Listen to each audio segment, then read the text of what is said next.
Hi friends, ಇವತ್ತಿನ recipe ಏನಂತ ಹೇಳಿದ್ರೆ ಗೋಧಿ ನುಚ್ಚಿನ ಉಪ್ಪಿಟ್ಟು.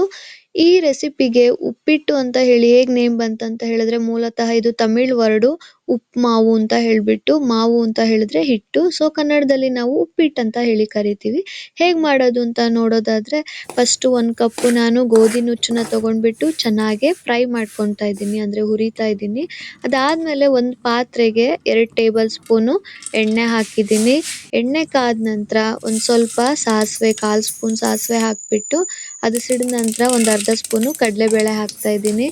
ಇದಾದ್ಮೇಲೆ 4 ರಿಂದ 5 ಎಸಳು ಕರ್ಬೇವಿನ ಸೊಪ್ಪು, 5 ರಿಂದ 6 ಹೆಚ್ಚಿಟ್ಕೊಂಡಿರೋ ಹಸಿಮೆಣಸಿನಕಾಯಿ ಹಾಕ್ಕೊಂಡ್ಬಿಟ್ಟು ಸ್ವಲ್ಪ ಫ್ರೈ ಮಾಡಬೇಕು. ಫ್ರೈ ಮಾಡಿಬಿಟ್ಟು ನಂತರ 2 ಮೀಡಿಯಂ ಸೈಜ್ ಈರುಳ್ಳಿನ ಚಿಕ್ಕದಾಗಿ ಕಟ್ ಮಾಡಿ ಇಟ್ಕೊಂಡಿದ್ದೀನಿ, ಅದನ್ನ ಸೇರಿಸ್ತಾ ಇದ್ದೀನಿ.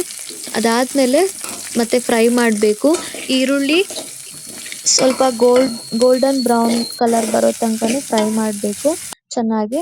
ಅದಾದ ನಂತರ ನಾನು 2 ಟೊಮೊಟೊ ಮೀಡಿಯಂ ಸೈಜು ಚಿಕ್ಕದಾಗಿ ಕಟ್ ಮಾಡಿ ಇಟ್ಕೊಂಡಿದ್ದೀನಿ, ಅದನ್ನು ಸೇರಿಸ್ತಾ ಇದ್ದೀನಿ ಟೊಮೊಟೊ ಸೇರಿಸಿದ್ಮೇಲೆ ನಾನು ಸ್ವಲ್ಪ ಫ್ರೈ ಮಾಡ್ಕೊಂಡ್ಬಿಟ್ಟು ಅದಕ್ಕೆ ನಾನು ಇವಾಗ ನೀರನ್ನ ಆ್ಯಡ್ ಮಾಡ್ತಾ ಇದ್ದೀನಿ.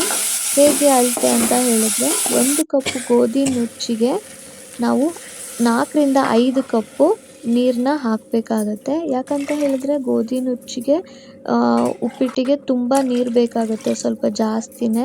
ನಾರ್ಮಲ್ ನಾವು ರವೆ ಯೂಸ್ ಮಾಡ್ತೀವಲ್ಲ, ರವೆ ಉಪ್ಪಿಟ್ಟು, ಅದಕ್ಕೆ ಸ್ವಲ್ಪ ಕಮ್ಮಿ ನೀರು ಬೇಕಾಗುತ್ತೆ. ಬಟ್ ಇದಕ್ಕೆ ಜಾಸ್ತಿ ನೀರು ಬೇಕಾಗೋದ್ರಿಂದ ನಾನು 5 ಕಪ್ ಯೂಸ್ ಮಾಡ್ತಾ ಇದ್ದೀನಿ.